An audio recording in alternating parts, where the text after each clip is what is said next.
¿Qué cámara es mía? ¿Esta o esta? Esta, ya.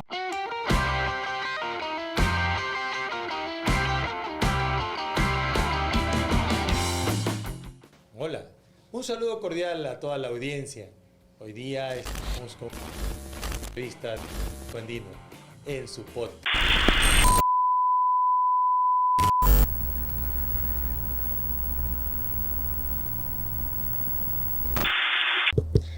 Probando.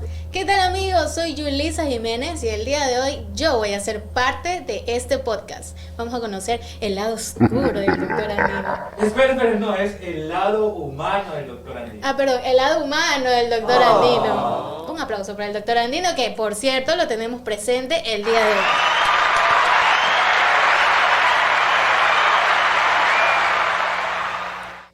Bien. Nosotros, bueno, yo en este caso, que estoy invadiendo un podcast ajeno porque no es mío, quiero dar la cordial bienvenida y presentación al doctor Francisco Andino. Vamos a conocer un poco de su perfil. Él es médico, epidemiólogo, exministro de Salud, exgerente general del Hospital Teodoro Maldonado Carbo, expresidente del Gremio de Médicos, esposo, padre de 2 niños, bueno, no niños, ya son unos hombres adultos, uno es comunicador social y el otro es nutricionista, es miembro fundador del Movimiento Blanco y miembro del canal del Foro de la Salud. Bienvenido. Sí, pero yo quisiera saber qué pasa. ¿Qué pasó aquí? No entiendo. Me invitaron para grabar programa y ahora resulta que Yulisa es la del programa. ¿Qué pasó? Estamos innovando, buscando nuevas cosas que presentar, doctor. Por eso, usted es el presentador, pero esta vez usted pasa a ser el entrevistado. Mandarina. En este caso soy mandarina. No mandarina, eso no existe. No entra. Porque no entra. La puso nerviosa. nerviosa, ya está nerviosa y no sabe qué hacer. Sí, ¿Y a qué se debe esta interrupción, esta invasión? ¿Esta invasión Nietzsche o una invasión extraterrestre, galáctica? Galáctica por el momento. Bueno, la verdad es que nosotros queremos conocer un poco del ser humano que existe detrás del título de médico. Por eso quiero preguntarle de forma personal, ¿lo puedo llamar Francisco en este momento o lo sigo llamando doctor Francisco? No, mejor dime Pancho. Pancho, ok. Creo Pancho. que esa es la parte en la cual familiares, amigos, desde muy chico me llamaban Pancho. Al principio de niño era Paquito, Paco, Francis. Pero al final creo que Pancho es un poco de la forma como me llaman más amigablemente mis más cercanas personas, mi Pancho familia y es mis amigos. el que más le gusta. Bueno, digamos que no, pero ya. No, pero ya lo acostumbraron, ya está, Pancho. claro, ya está el oído, el sentimiento, la memoria, Pancho. Bueno, Pancho, Francis. Bueno, Panchito vamos a decirle por cariño, Panchito. Descríbanos, por favor, Panchito, descríbase usted en 3 palabras. Ay. 3 palabras así concreto, directo. Yo soy tal. Bueno, soy serio, también risueño, pero sobre todo muy humano y apegado a mis seres queridos. ¿Cómo es eso de que usted es serio pero también risueño? ¿Cómo mezcla esas dos? Se puede y se debe, personalidades? porque hay momentos en que uno tiene que generar la seriedad. Por ejemplo, en el ámbito académico, tú no puedes andar bufeando o haciendo condiciones. Lo puedes hacer como docente, pero no lo puedes hacer en un ámbito académico. Entonces tienes que guardar el nivel y el protocolo que se te establece. Y por lo general, en la parte ya amigable del día a día, de la cotidianidad, yo soy bastante fregador, muy fregador, y también eso tiene una naturaleza, ¿no? Yo siempre digo, los vicentinos, los que venimos del Vicente Rocafuerte, somos así, y así nos identificamos. Bueno. Eso es interesante de saber, pero fuera de lo académico también es, o sea, con sus alumnos mismos sí muestra como que ese lado risueño que usted tiene. Sí lo hago, al final tampoco demasiado, porque si no creen que el docente no tiene rigidez académica. Y hay que también tener rigidez académica. Por ejemplo, en estos días ya se tomaron de vacaciones los estudiantes. El día de ayer estaba el docente solito en el aula.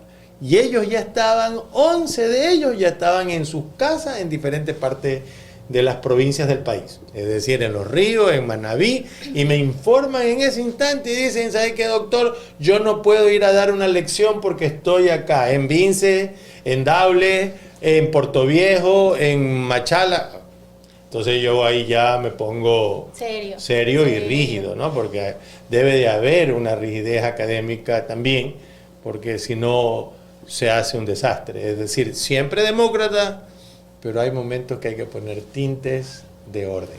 O sea que usted, por ejemplo, yo he visto casos en el que a estas épocas los alumnos están regalando al profesor un pancito de Pascua, un chocolatito, un regalito por ahí. Usted no, nada de eso. Sí, sí lo dan, pero tampoco debe de ser aceptado, ¿no? No se lo puede aceptar porque se confunde como que hay algún tipo de prebenda y eso no es lo lógico entre docente y discente. Pero sí ha habido momentos en que llevan una pizza o 2 pizzas y al final el camino se reparte, no lo puedo decir en forma pública, ya lo dije.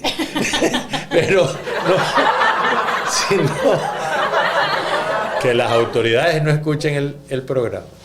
Bueno, doctor, antes de ser profesor, porque usted es docente de la Universidad Católica, bueno, antes de ser profesor, usted también fue estudiante de medicina. Pero lógico. Cuéntenos un poco sobre esa etapa de su vida. Una etapa en la que todos los profesionales la pasamos, la has pasado tú, en las aulas también, y creo que ahí hay experiencias, lo que llama es un poco lo que no teníamos antes y ahora lo tienen. Por ejemplo, el hecho de dar una conferencia. Para hacer una conferencia teníamos que llevar todos los libros a la casa, tomar fotos, hacer slide, quedarnos ciegos revisando los slides. Ponerlo en el carrete. Y hay una experiencia en la cual yo les comento a mis estudiantes eso, que de repente del nerviosismo no había puesto la tapa del carrete y se quedaron en el piso todos los slides. No los había numerado y en ese instante quería yo justificar frente al docente mi charla. Al final del camino me gané el 0 por no ser precavido. Entonces, pero ahora los estudiantes ya no tienen otras ventajas. La biblioteca en mano, pero de pronto, como les decía en una actividad el día lunes a mis estudiantes les decía, la máquina no funciona cuando el humano no sabe qué buscar. Estaban en una dinámica de actividad académica de tronco encefálico y estaban perdidos, todos con los celulares, todos en referencia en línea y no podían contestar. Entonces, ¿qué significa? Que no solamente es el punto fundamental de tener un instrumento que puede ser un facilitador, pero si el humano no sabe qué buscar, la máquina no funciona. Claro. Y entonces hay que hacer funcionar a la máquina. Y para ello se necesita el conocimiento, siempre el conocimiento. El conocimiento es poder, dicen por ahí. Siempre, toda la vida. ¿Y cómo era Yulisa cuando estaba de estudiante? Bueno, yo todavía soy estudiante, le cuento, doctor. Ya, y entonces... Todavía soy estudiante, pero... ¿Aplicada, vaga, regular o muy buena o sobresaliente? Muy aplicada qué en mi bueno. estudio, sí. Aunque a veces como que me da pereza ir a la universidad, pero se hacen los esfuerzos. Como toda persona tiene que hacer sus esfuerzos, poner prioridades e ir a sus clases, porque como ya estamos en tiempo de vacaciones por fiestas, entonces estamos con proyectos, con tareas, lecciones y demás, entonces ni cómo darme el lujo de faltar. Eso es verdad. Doctor, supimos un dato, bueno, yo, en la que estoy investigando, supe un dato de que usted tuvo un papel político dentro de la universidad. Sí. Sí, fue dirigente estudiantil. Cuéntanos un poco sobre eso. Sí, bueno, yo suelo decir que fuimos formados en el materialismo dialéctico, no por tanto debo de ser ateo, no lo soy. Soy muy creyente y creo en Dios y todos los días los médicos vemos los milagros que Dios ejerce a través de nuestra práctica médica. Pero participé en el movimiento liberal vicentino de muy chico. Mi primer presidente a respaldar fue Jaime Roldós Aguilera, y estuvimos en las calles cerca de 3.000 estudiantes vicentinos gritando Roldós presidente. Llegó a ser presidente Jaime Roldós, y obviamente eso a uno lo inquieta. En la universidad no entré directamente en el movimiento estudiantil. No lo hice porque ya en el colegio, en las últimas etapas, fue deportista, andaba en el atletismo, en el básquetbol. Al inicio practiqué voleibol, pero ya en el tercer año de la Facultad de Ciencias Médicas ya nos andaban calentando este hecho de generar política estudiantil. Y formamos un movimiento estudiantil llamado el Poder Estudiantil Universitario Ecuatoriano, PEUE, que llegó inclusive a poner por 4 ocasiones presidente de la FEUE, de la Federación Universitaria Ecuatoriana. Es decir, para que usted vea cuánto fue el impacto de la necesidad, y fui el vicepresidente de la Asociación de Escuelas de Medicina y dirigente hacia el Consejo Universitario prácticamente por 3 últimos años de la Facultad de Ciencias Médicas. Pero esa universidad tira piedrera, que yo le digo, la vuelvo a repetir y decir, la decía el maestro Barrera Sosa un día que le iba a prestar el aula en una de las salas del Hospital Luis Bernaza. Él me decía: ¿eres católico o protestante? Yo le digo: yo soy católico. Ah, ¿tú vienes a la Universidad Católica? No. Ah, eres protestante. Entonces, porque la universidad era ese ámbito, era un ámbito en el que se construía dirigencia y criterio del estudiante frente a las acciones que llevaban los regímenes. También participamos en muchas de las huelgas de rechazo y reclamo por la universidad y también por los problemas sociales del país. Pero esa construcción ya del estudiantado actual no se da, y más bien ese alejamiento de los millennials, de los centennials, hace que no existan nuevos líderes. Yo creo que hay que retomar el rol del quehacer político, del bueno, no del malo. Claro. Obviamente no el politiquero, ni tampoco para beneficiarse, definir precisamente que la juventud es la que debe de cambiar los destinos del país. Entonces, este fue como que el punto detonante para que usted se involucrara en lo político, ya que usted es miembro fundador del Movimiento Blanco. Sí, luego fuimos dirigentes de la rural, ¿no? Fui presidente de Anamer Guayas, no quise ser presidente de la Federación de Profesionales de la Salud, la FPS, en esa época. Terminó ese periodo, fui presidente de la Asociación de Médicos Residentes del Teodoro Maldonado Carbo, luego fui secretario de la Federación Médica Ecuatoriana, ocupé muchos cargos en el Colegio de Médicos, desde secretario, miembro del Instituto de Planificación e Investigaciones Médicas IPN, vicepresidente y presidente del Colegio de Médicos del Guayas. De allí formamos en esa época lo que es las bases de una organización que ha tenido a bien a respaldar muchos proyectos exitosos, pero lamentablemente no hemos podido concretar la toma del poder, que debe de ser el origen y la necesidad y el fin de una organización política para verdaderamente cambiar el status quo que vive el Ecuador. Interesante. Aquí el doctor Francisco Andino no solamente es médico epidemiólogo, sino que también ha ocupado varios puestos importantes en varias instituciones de renombre, ¿no es así?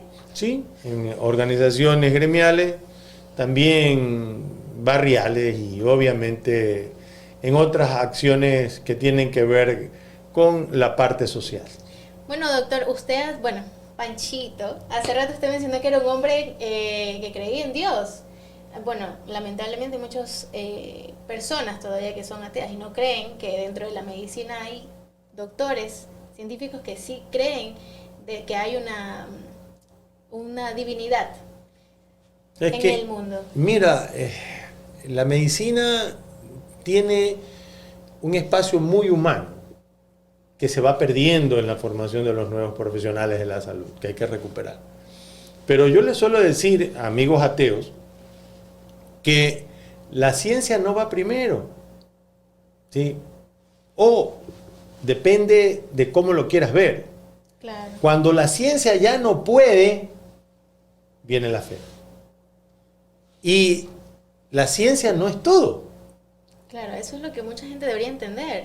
Y obviamente, si uno mira la parte antigua y la formación, hay libros apócrifos de la Biblia, pero también existieron los druidas, y los druidas eran sacerdotes, monjes que imponían manos, que hacían de la fuerza humana.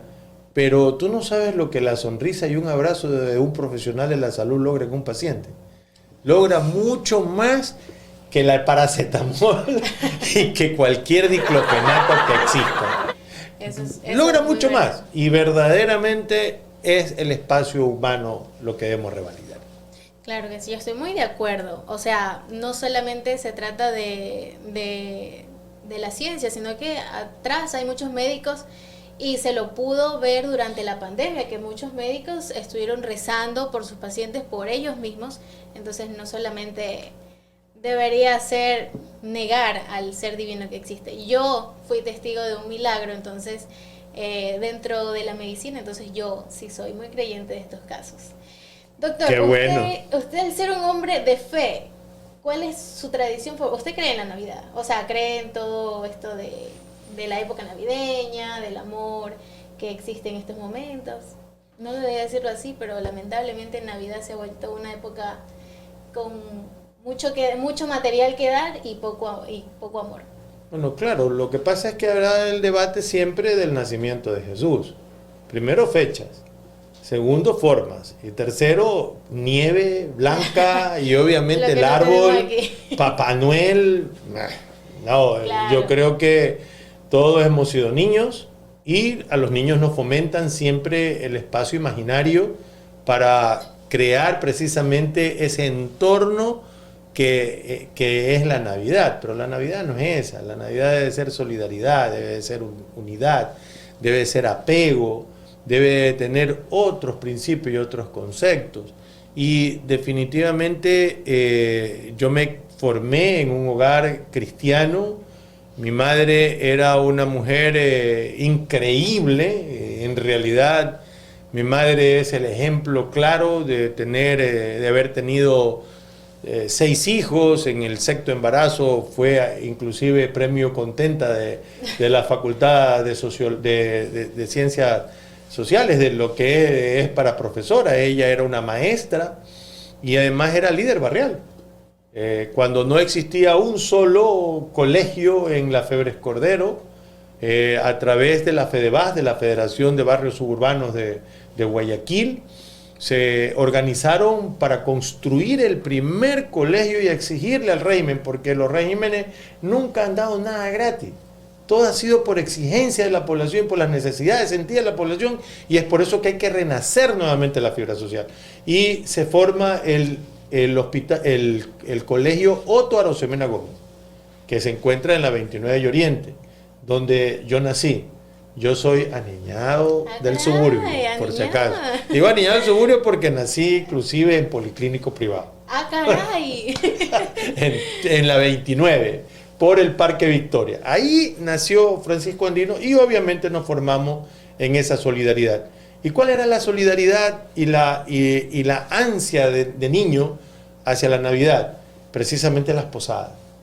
Mi madre era la que organizaba las posadas en los barrios de la 28, de la 29, de la 31, y ese deambular de la novena, ¿no es cierto?, nos hace recordar lo que ahora se hace en las posadas, pero de forma diferente, ¿no? Claro. Entonces ahí era la canción, en nombre del cielo, os pido, Señor, que me pueda... Ahora es diferente, ¿no? Claro. Y siempre había piñata, pues, y había obsequios, y dependiendo de eso, sí, siempre el arroz con pollo.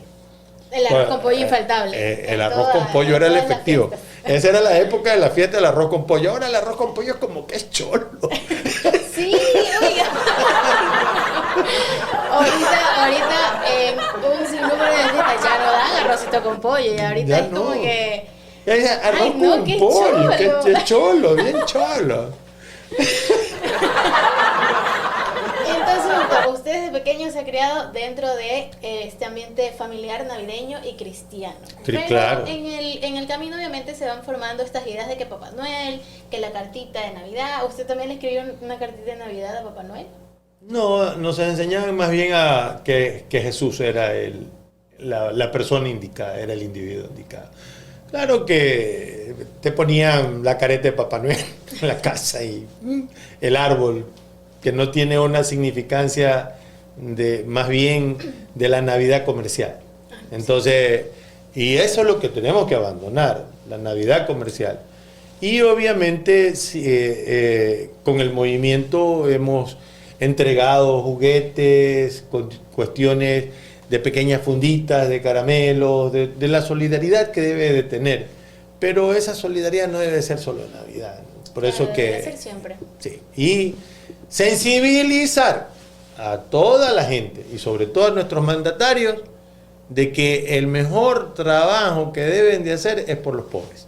No por los amigotes ni el círculo que te llevó al gobierno o al régimen, sino por los pobres. Bueno, también este granito de arena de solidaridad que usted ha dado a los sectores a los que ha visitado ha ayudado de cierta forma a discernir lo que es toda la violencia que se ha vivido durante este año en el Ecuador. Bueno, acuérdate que salimos de una pandemia, ¿no? A veces no nos metamos en la política. No nos metamos en la política. Porque si nos metemos en la política la fregamos. Entonces no vale meterse.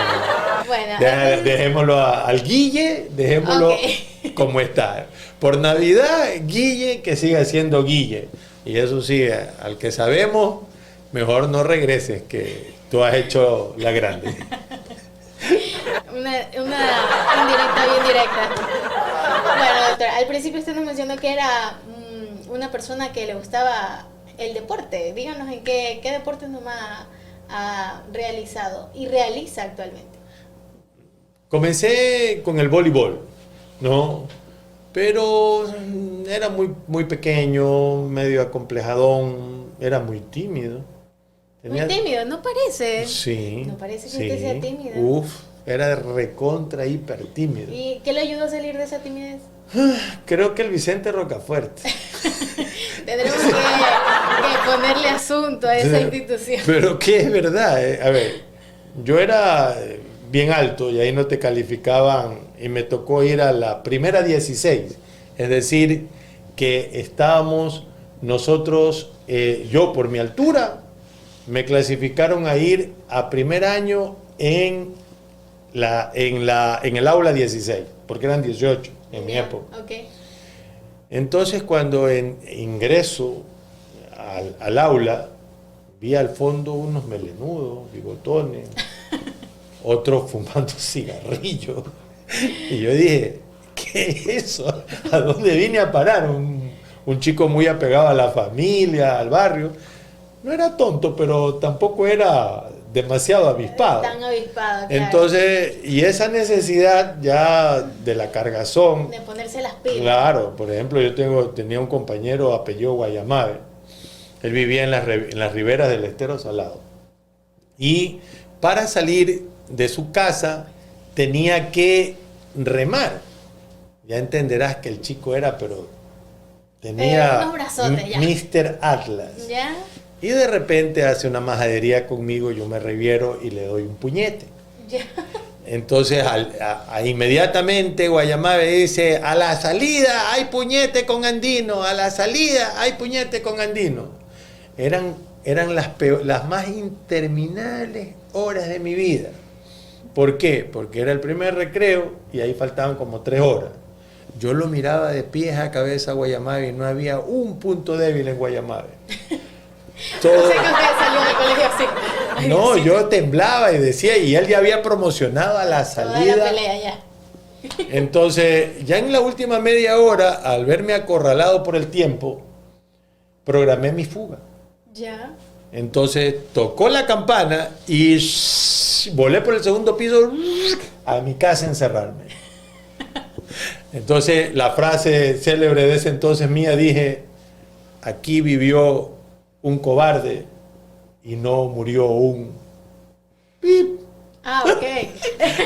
Eso no... Entonces no lo podemos expresar en cámara. Pero después de eso, al día siguiente, temblaban mis patitas y sonaban como castañuelas las rodillas de verlo nuevamente a Guayamabe, a reeditar la pelea. Pues. De ahí Guayamabe dice, me tuviste miedo. Ah, pero se reconciliaron.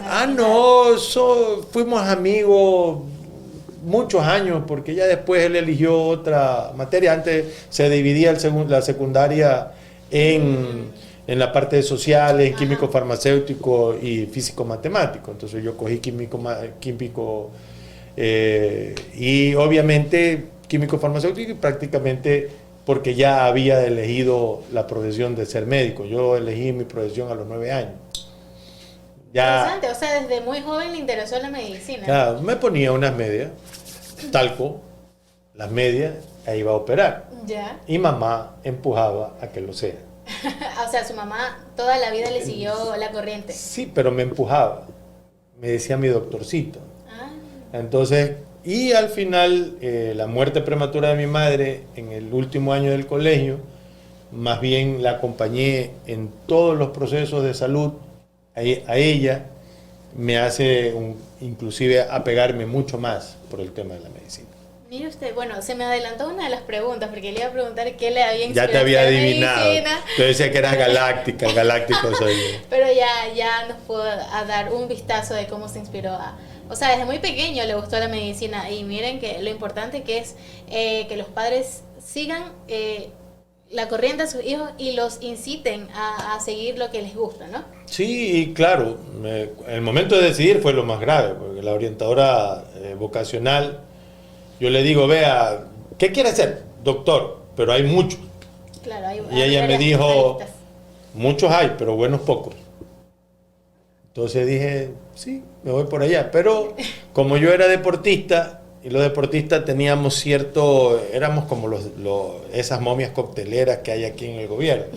En el Vicente Rocafuerte el deportista tenía prebenda. ¿Ya? ¿No? Okay. Entonces te daban en el recreo un almuerzo. El mega almuerzo. En la comida, el seco Ya. de pollo, el aguatita y nuestra Petita, que en paz descanse, que era la que atendía el bar, pucha, nos mimaba, bueno, Petita quería que yo la haga suegra. Me metía a su hijita por los ojos. Me invitó inclusive a la quinceañera de su hijita.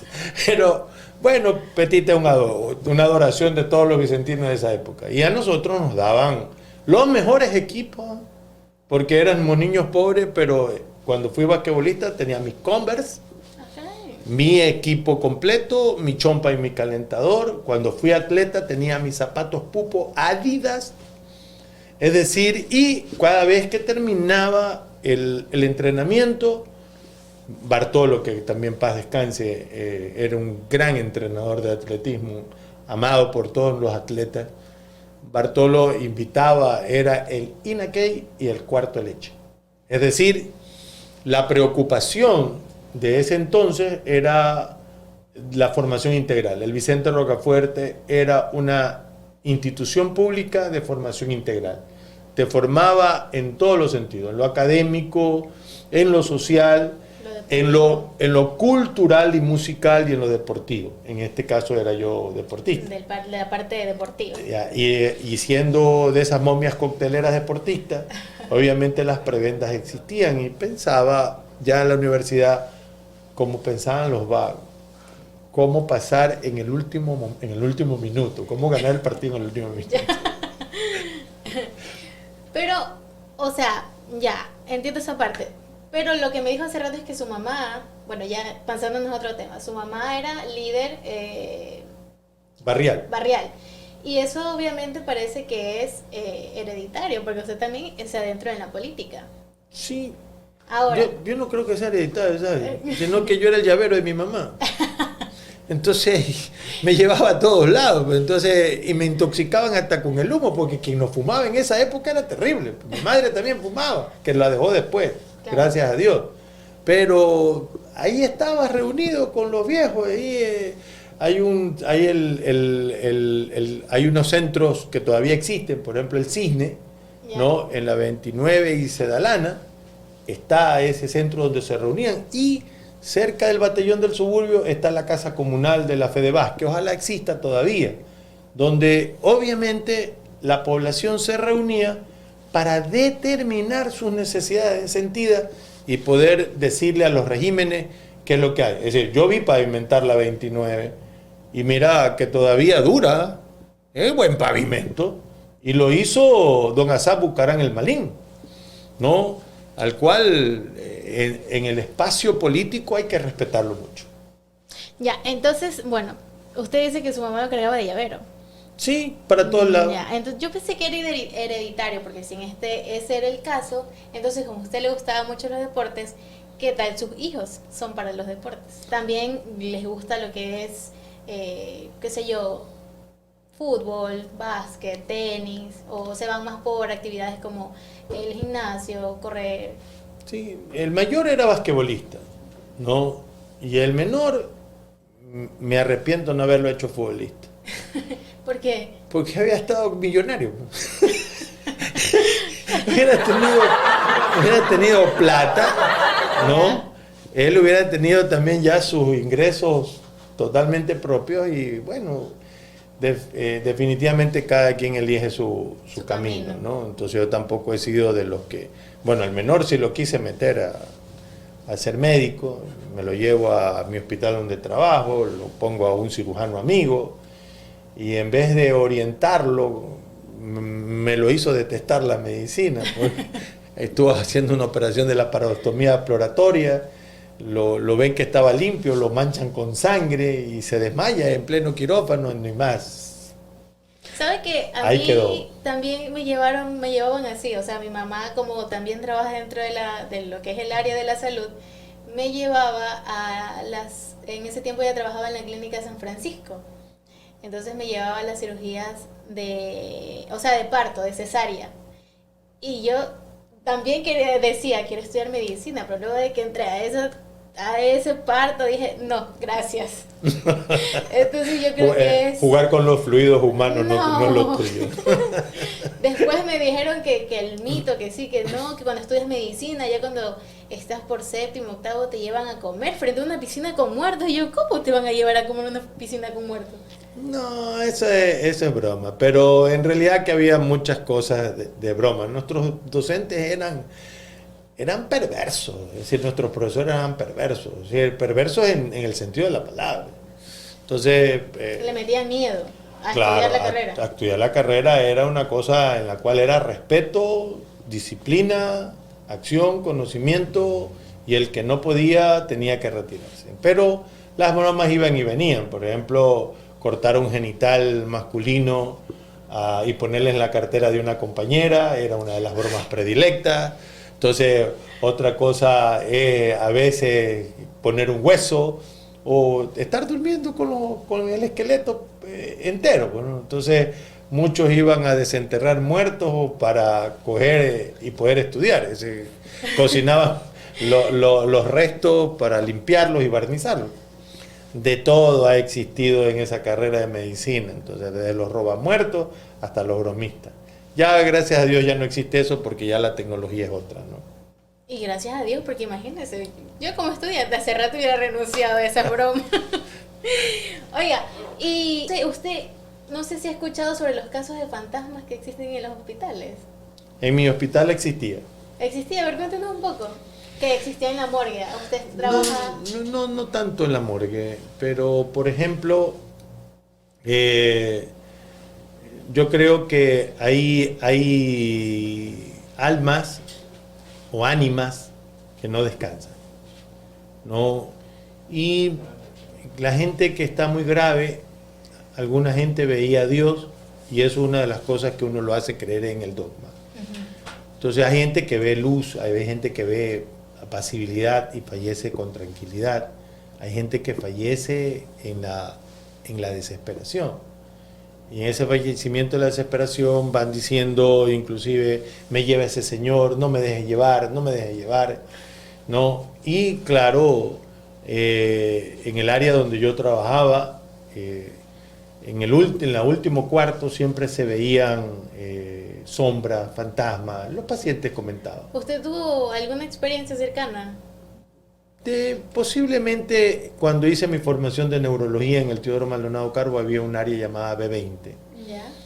Y obviamente vi algunas cosas media raras, un niño de Seguro Social Campesino que fallece gritando muy feamente y parecía que estaba algo pesado, para no decir maligno, algo pesado, y verdaderamente ese día sí que no dormimos.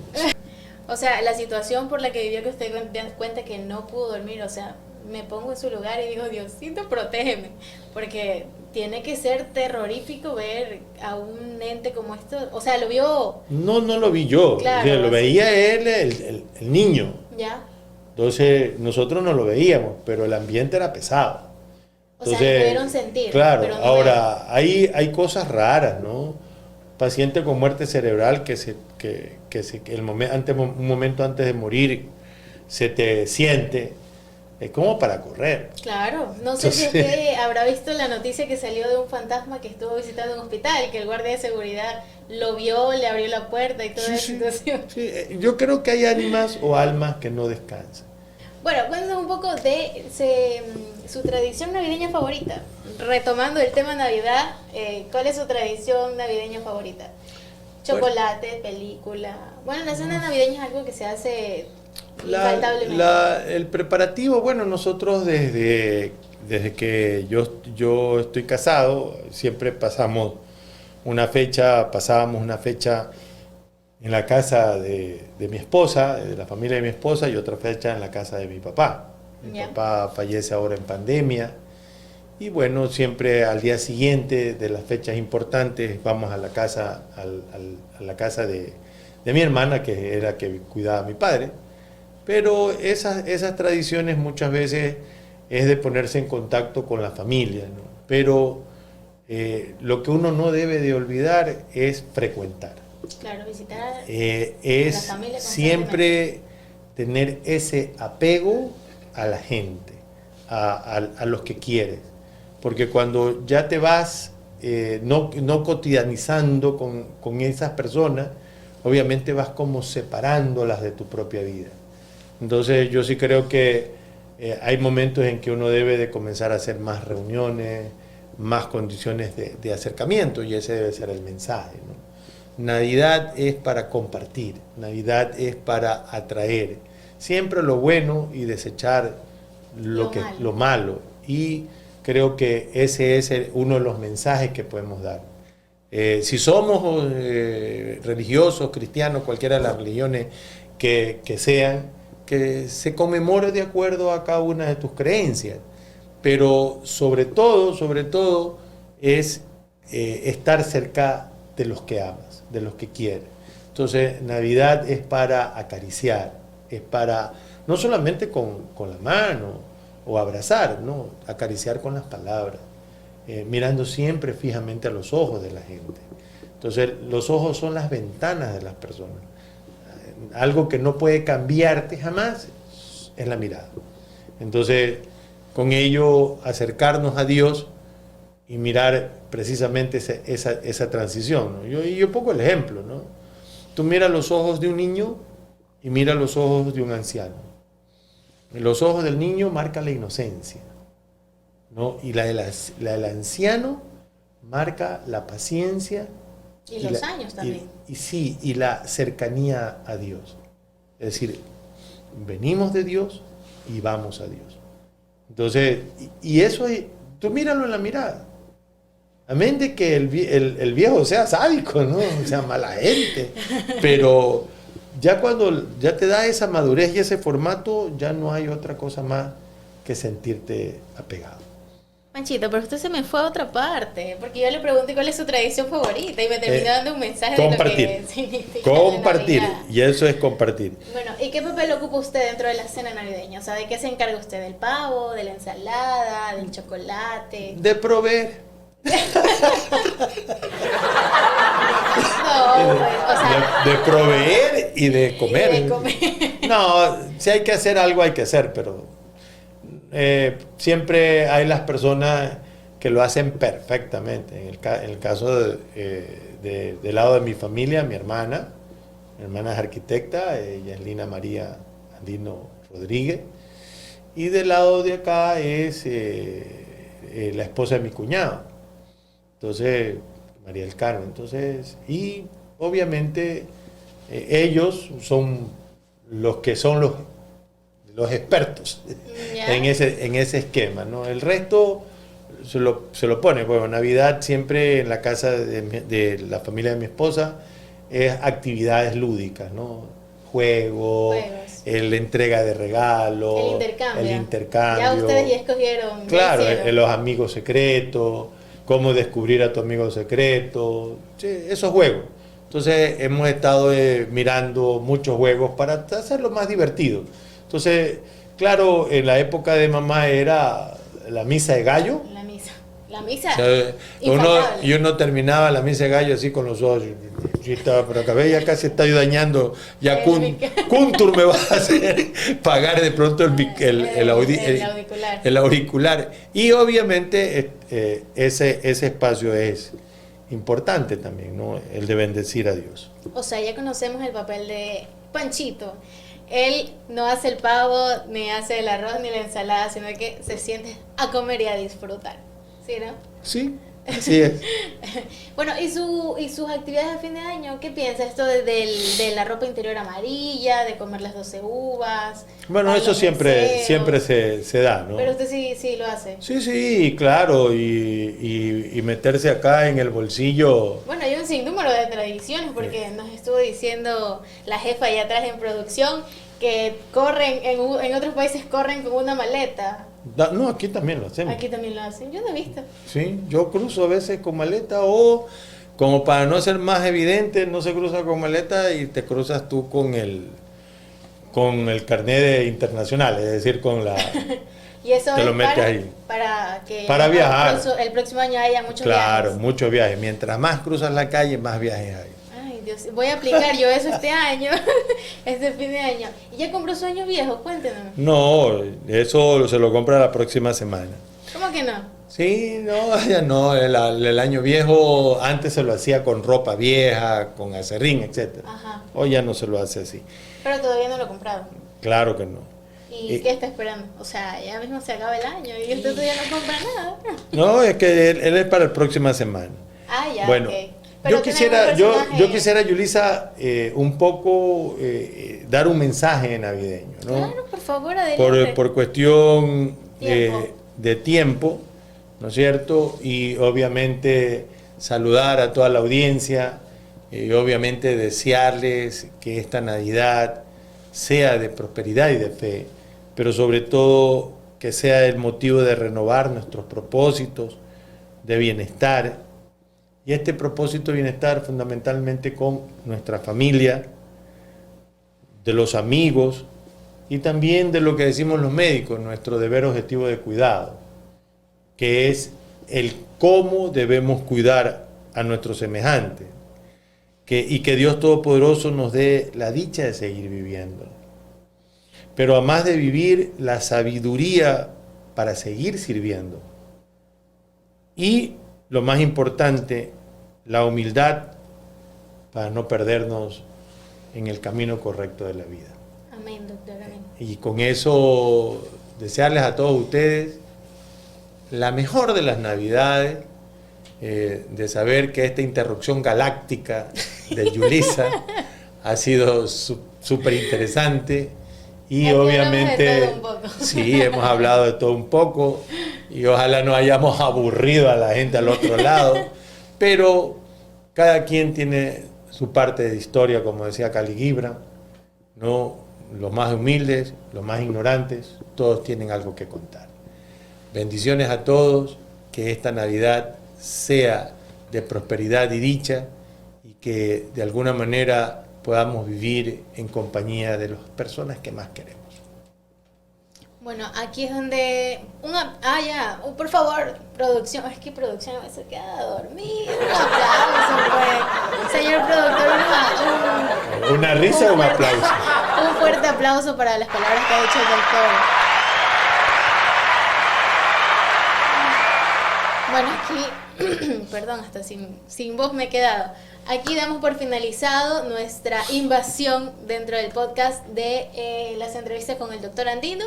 Los esperamos en una próxima ocasión y espero que disfruten de lo que se ha conversado el día de hoy.